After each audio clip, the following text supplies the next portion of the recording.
Praise lord అండి. దేవుని నామానికి మహిమ కలుగును గాక. గత మాసము ప్రార్థన టీవీ ద్వారా నా సాక్ష్యాన్ని నేను పంచుకున్నానండి. అలాగే ప్రభు మహాకృపను బట్టి ఈరోజు ప్రార్థన టీవీ ద్వారా కొద్ది నిమిషాలు వాక్యాన్ని ధ్యానించుటకు ప్రభు ఇచ్చినటువంటి ఈ ధన్యతకై దేవాతి దేవునికి మహిమ కలుగును గాక. చిన్న ప్రార్థనతోని మనం వాక్యంలోకి వెళ్దామండి. జీవంగల దేవా యేసయ్యా, నీకు వందనాలు నాయనా.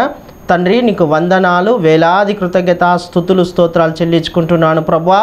దేవా, ఈ మధ్యాహ్న కాల సమయంలో ప్రభువా కొద్ది నిమిషాలు నాయన నీ వాక్యాన్ని పంచుకుంటుటకు ప్రభువా మీరు ఇచ్చినటువంటి ఈ అవకాశాన్ని బట్టి వేలాది కృతజ్ఞత స్తుతులు స్తోత్రాలు చెల్లించుకుంటున్నాను ప్రభువా. దేవా, వాక్యంలోకి వెళ్తుండగా ప్రభువా మీరే మాకు సహాయము దయచేయమని నజరేడైన సర్వశక్తి గల యేసుక్రీస్తు అతి పరిశుద్ధ నామంలో అడిగి వేడుకుంటున్నాను తండ్రి. ఆమేన్, ఆమేన్. చాలా సంతోషం అండి.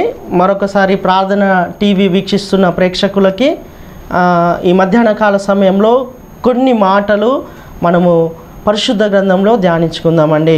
హల్లెలూయా. ప్రాముఖ్యంగా చాలామంది జీవితంలో నిరాశ పడుతూ ఉంటారు. ఈ నిరాశ వచ్చినప్పుడు చాలామంది ఏం చేస్తూ ఉంటారంటే చనిపోవాలని అనుకుంటూ ఉంటారు. చనిపోవడం అంటే రెండు రకాలుగా ఉంటారు. కొంతమంది ఎలా ఉంటారంటే నేను చనిపోతా అని ఇంట్లో గొడవలు పెట్టుకొని బయటికి వెళ్ళిపోతూ ఉంటారు. కొంతమంది చాలా కృంగిపోయి చనిపోతామని సూసైడ్ దాకా వెళ్ళి సూసైడ్ చేసుకునే వాళ్ళు కూడా మనం చూస్తూ ఉంటాం.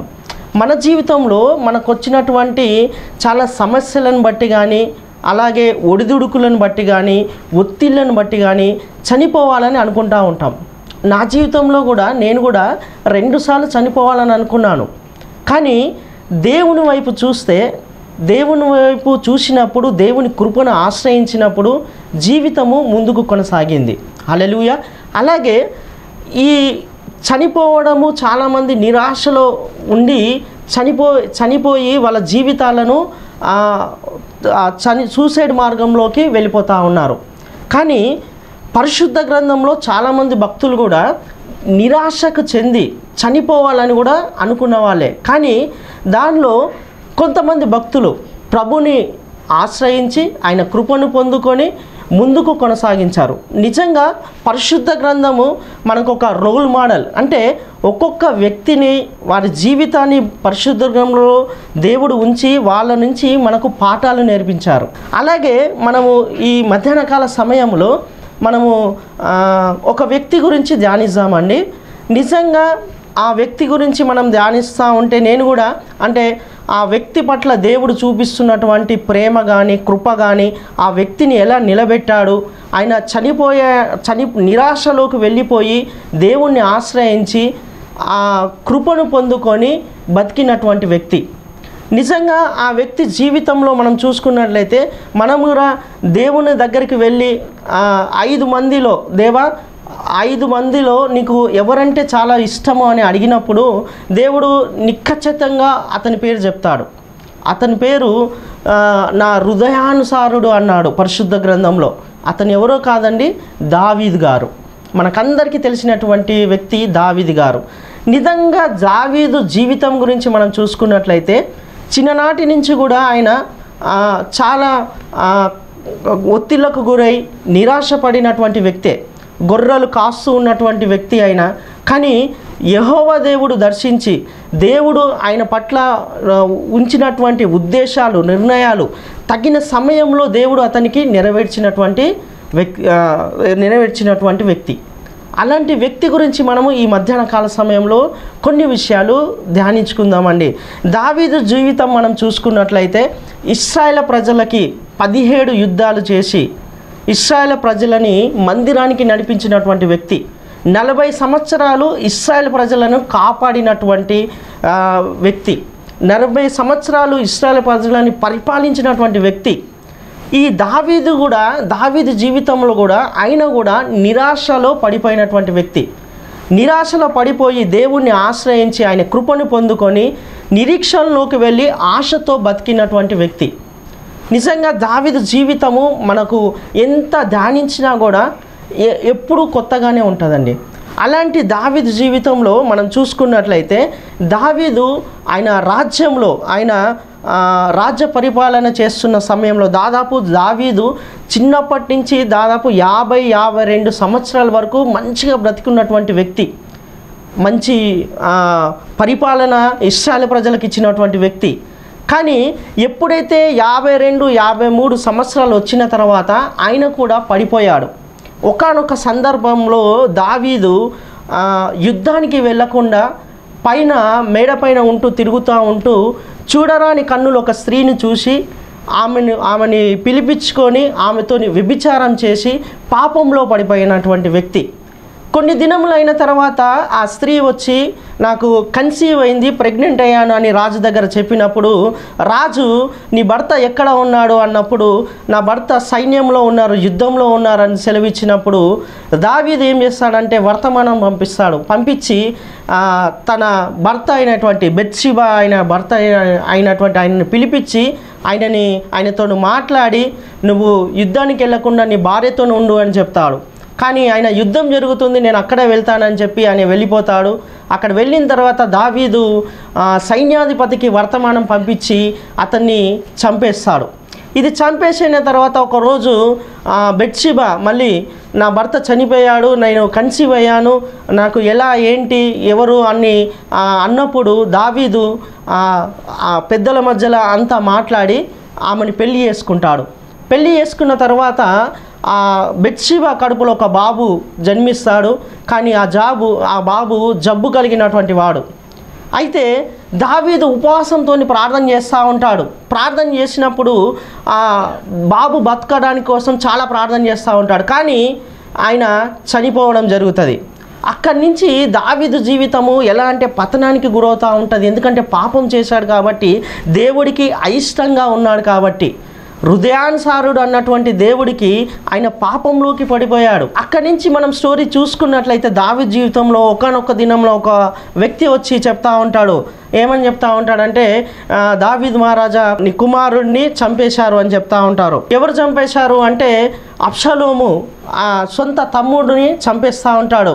ఎందుకు అంటే సొంత చెల్లెని వాళ్ళు మానభంగం చేస్తూ ఉంటారు. ఒక్కదాని మీద ఒకటి, కూతురు పోతుంది, కొడుకు పోతాడు. అబ్షలోము మళ్ళీ తిరుగు దండయాత్ర చేస్తూ ఉంటాడు. ఎవరిపైన? దావీదు పైన. దావీదుని తరమడానికి ఇశ్రాయేల్ ప్రజలందరినీ చేర్చుకొని ఆయన దండయాత్రకు వస్తూ ఉంటాడు.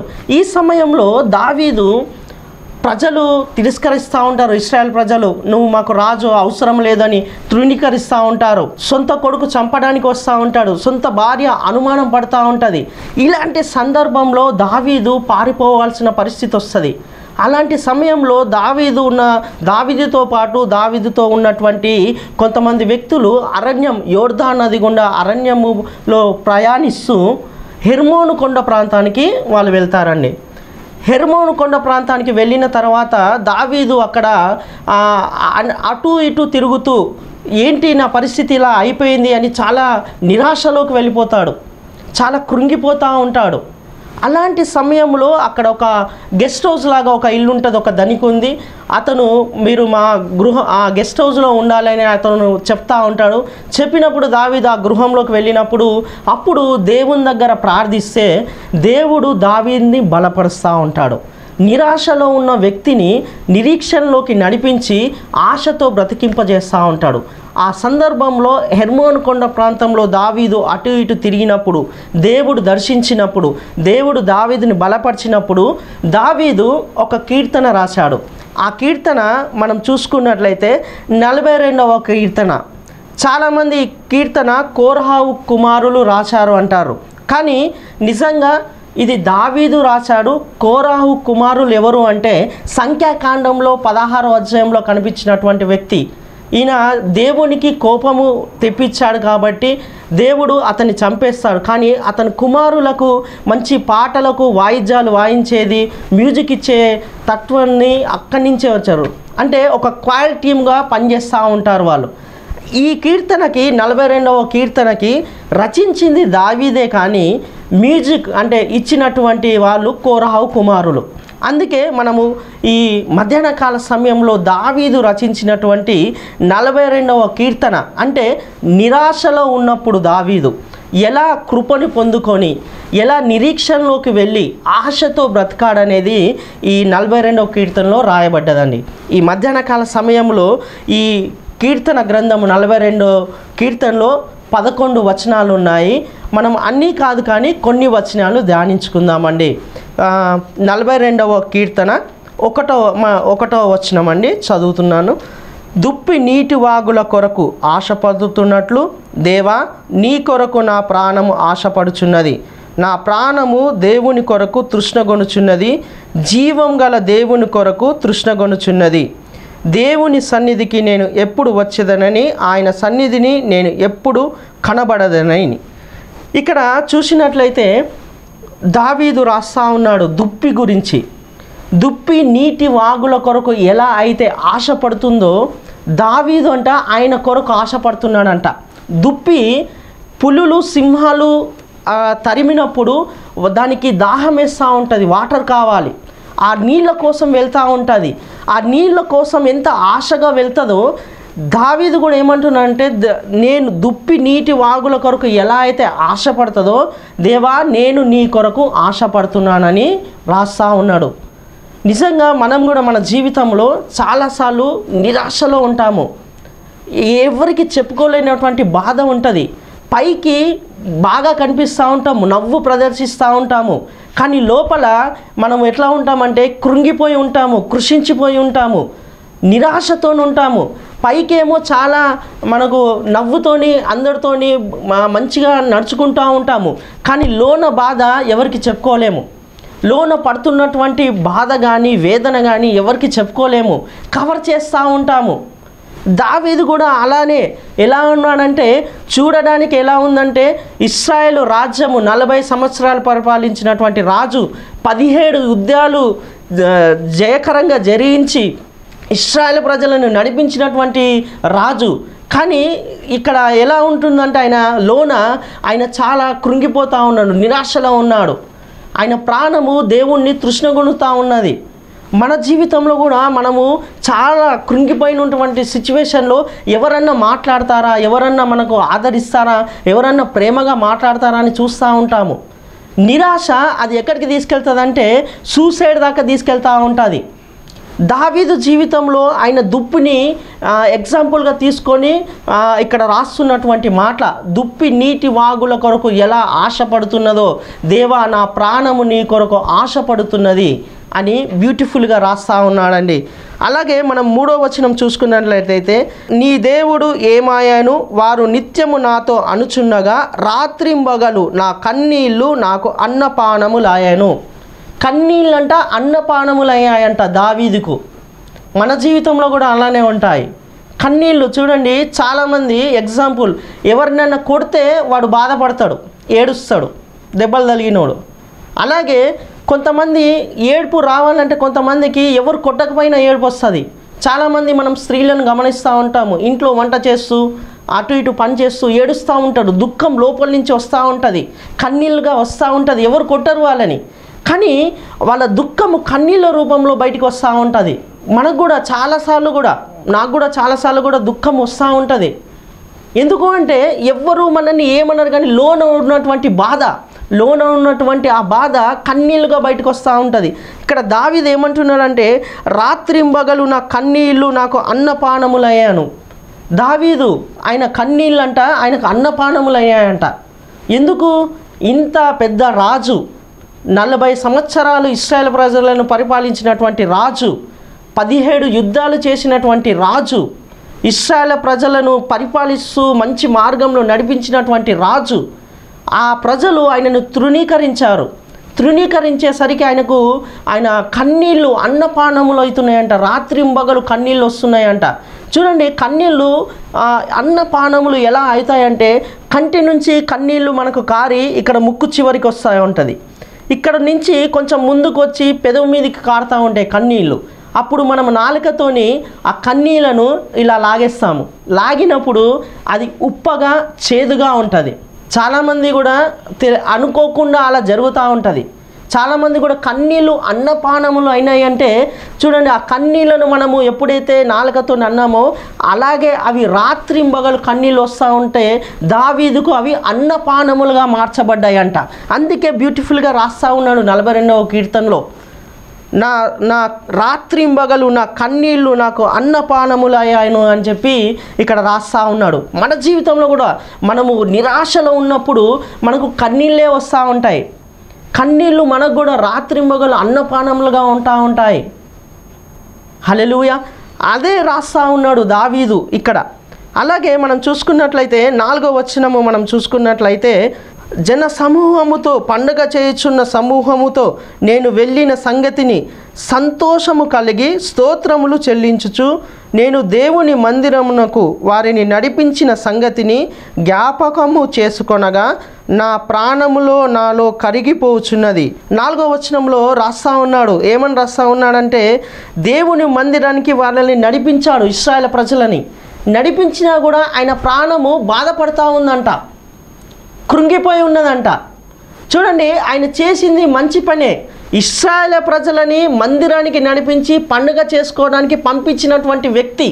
కానీ అదే ఇశ్రాయేలు ప్రజలు ఆయనను తృణీకరించినప్పుడు, ఆయనని అవమానపరిచినప్పుడు వాళ్ళు మందిరానికి వెళ్ళి పండుగ చేసుకుంటూ బాధపడుతూ ఉంటుండు, కంప్రెస్ అయిపోయాడు, చాలా నిరాశకైపోయాడు. అదే రాస్తూ ఉన్నాడు. మనం కూడా మన జీవితంలో చాలామందికి మనం హెల్ప్ చేస్తూ ఉంటాము. ఎలాంటి హెల్ప్ అంటే అన్ని రకాలు, ఆర్థికంగా కానీ మాటపరంగా కానీ హెల్ప్ చేస్తూ ఉంటాము. కానీ వాళ్ళు ఒకానొక దినంలో మనల్ని తృణీకరిస్తూ ఉంటారు, మనం బాధపడుతూ ఉంటాం. మనం చాలామందికి హెల్ప్ కింది నుంచి లేపి వాళ్ళని పైకి తెస్తూ ఉంటాము, కానీ వాళ్ళు మనల్ని మర్చిపోతూ ఉంటారు. మనం కూడా రోడ్డు మీద వెళ్తున్నప్పుడు లిఫ్ట్ అడిగినప్పుడు వాళ్ళకి లిఫ్ట్ ఇస్తాము. కొంతమంది థ్యాంక్స్ చెప్పరు, కొంతమంది తృణీకరిస్తూ ఉంటారు. అలాగే దావీదు ఇశ్రాయేలు ప్రజలకు పండగ చేసుకోమని పంపించాడు, మంచిదే. కానీ ఆయన మనసు నిరాశ చెందుతుంది, ఆయన మనసు కంప్రెస్ అయిపోయింది, ఆయన హృదయము నిరాశలోకి వెళ్ళిపోయాది.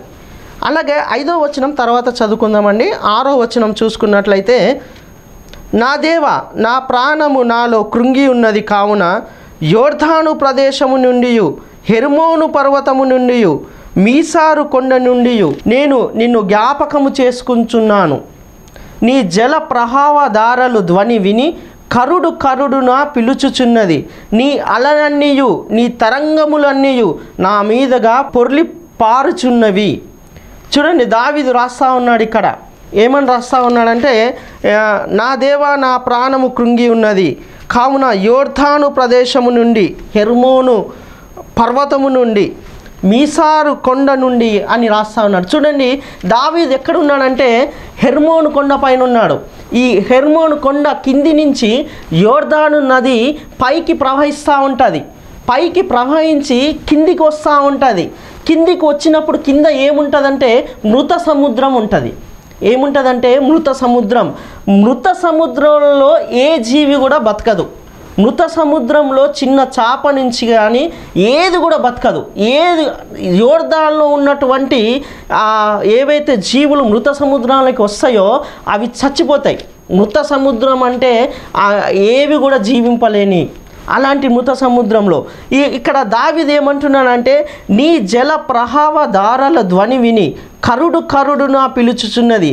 నీ అలనన్నీయు నీ తరంగములన్నీయు నా మీదుగా పొర్లి పారుచున్నవి. చూడండి, మన జీవితంలో కూడా ఇక్కడ ఒక మాట చెప్పాలనుకుంటున్నాను.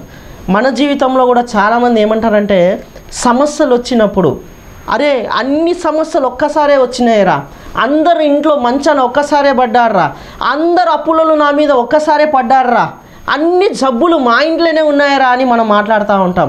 ఒక్కసారే అన్ని మీద పడితే ఎలా ఉంటుంది అనేది దావీదు ఇక్కడ రాస్తా ఉన్నాడు. ఎలా రాస్తా ఉన్నాడంటే, యోర్దాను నదిని పోలుస్తూ ఉన్నాడు. యోర్దాను నదిలోని తరంగంలాగా అలలుగా మృత సముద్రంలో పడుతున్నట్టు, అంటే చచ్చిపోయే స్థితికి ఒక్కసారే వస్తూ ఉన్నాయంట.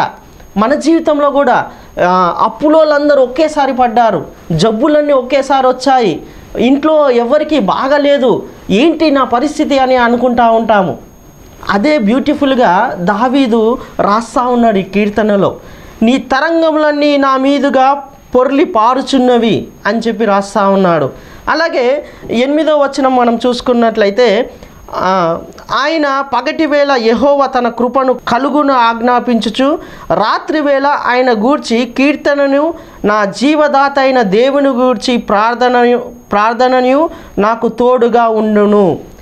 చూడండి, దావీదు నిరాశలోకి వెళ్ళాడు. దావీదు నిరాశలోకి వెళ్ళి ఏం చేస్తూ ఉన్నాడంటే ఆయన ఫస్ట్ ఆయన హృదయాన్ని చూసుకున్నాడు. ఆయన హృదయం ఎలా ఉందంటే కృంగిపోయి ఉన్నది. ఆయన హృదయము చాలా కంప్రెస్ అయి ఉన్నది. ఆయన హృదయంలోకి ఆయన చూసుకున్నట్లయితే ఆయన హృదయము కృంగిపోయి ఉన్నది. అయితే దావీదు ఒక మంచి పని చేశాడు. ఎప్పుడైతే కృంగిన వాళ్ళు మనం ఉంటామో, దావీదు కూడా కృంగిన స్థితిలో ఉన్నాడు. నిరాశ స్థితిలో ఉన్నప్పుడు మనం ఎవరిని ఆశ్రయించాలంటే దేవుణ్ణి ఆశ్రయించాలి. పైకి చూసినప్పుడు దేవుని కృప మన పైకి వస్తుంది. మనని మనం చూసుకుంటే మనం కృంగిపోయి ఉంటాము. మన హృదయంలో మనం చూసుకున్నట్లయితే కృంగిపోయి ఉంటాము. కానీ పైకి చూసి దేవుని వైపు చూసినప్పుడు ఆయన కృపని పొందుకుంటాము. దావీదు ఆయన కృపని పొందుకొని ఆయన జీవితంని ముందుకు కొనసాగించాడు. నిరాశలో నుంచి నిరీక్షణలోకి వెళ్ళి ఆశతో బ్రతికేశాడండి. మన జీవితంలో కూడా మనం కూడా చాలాసార్లు నిరాశ చెందుతూ ఉంటాము. నిరాశలో వెళ్ళినప్పుడు మనము మన హృదయంలోకి చూసుకోవాలి. కృంగిపోయినలాగా కనిపిస్తూ ఉంటుంది. కానీ దేవుణ్ణి ఆశ్రయించాలి. యేసు ప్రభువారిని మనం ఆశ్రయిస్తే, యేసు ప్రభువారు మనని ఆయన కృపను అనుగ్రహించినటువంటి ప్రభువారు, ఆ కృప చొప్పున మనం బతుకుతూ ఉన్నాము.